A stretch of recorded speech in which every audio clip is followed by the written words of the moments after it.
रात के ठीक 2:11 बज रहे थे। पूरा घर गहरी नींद में डूबा था, लेकिन आरव की आंखें खुली थीं। उसे फिर वही आवाज सुनाई दी। बेटा, पानी दे दे। आवाज उसकी मां की थी। आरव का दिल जोर से धड़कने लगा। उसकी मां शकुंतला देवी को गुजरे हुए पूरे 3 महीने हो चुके थे। वह बिस्तर पर बैठ गया। पसीना माथे से टपक रहा था। उसने खुद को समझाया, शायद सपना होगा। लेकिन तभी दरवाजे के बाहर पायल की छन छन सुनाई दी। वही पायल जो मां हर समय पहना करती थी। आरव ने डरते डरते दरवाजा खोला। बरामदे में हल्की पीली रोशनी थी और वहीं उसकी मां खड़ी थी। सफेद साड़ी, वही बिंदी, वही शांत चेहरा। बस एक फर्क था, उनकी आंखें बिल्कुल काली थीं। माँ। आरव के मुंह से बस इतना ही निकला। मां मुस्कुराई। डर क्यों रहा है बेटा? मैं तो रोज आती हूँ ना। आरव के हाथ कांपने लगे। लेकिन आप तो। वह वाक्य पूरा नहीं कर पाया। मां की मुस्कान अचानक गायब हो गई। माँ कभी मरती है क्या बेटा? इतना कहकर उन्होंने आरव के सिर पर हाथ फेरा।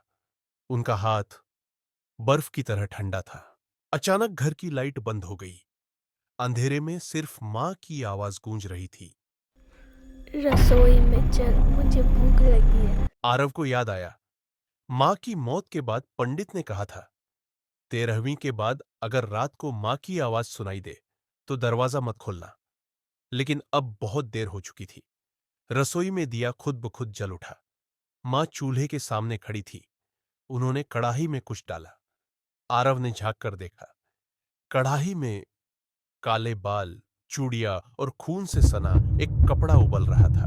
ये क्या है माम? तेरी यादें, जो तूने मुझे भूल कर दबा दी। आरव रो पड़ा। मैंने आपको नहीं भुलाया मां, मैं मजबूर था। मजबूर? जब मैं मर रही थी तब तू शहर में नौकरी कर रहा था। अचानक पूरा घर कांपने लगा। दीवारों से खून टपकने लगा। मां आरव के करीब आई। आरव पीछे हटते हटते गिर पड़ा। उसने आंखें बंद कर ली और जोर से बोला। माँ, मुझे माफ कर दो। एक पल के लिए सब शांत हो गया। जब आरव ने आंखें खोली तो वह अपने कमरे में था। सुबह हो चुकी थी। क्या यह सपना था? तभी उसकी नजर पलंग के पास रखी पानी की बोतल पर पड़ी। बोतल खाली थी और शीशे में उसे अपनी पीठ पर किसी के उंगलियों के नीले निशान दिखे। पीछे से वही परिचित आवाज आई। पानी अच्छा था बेटा।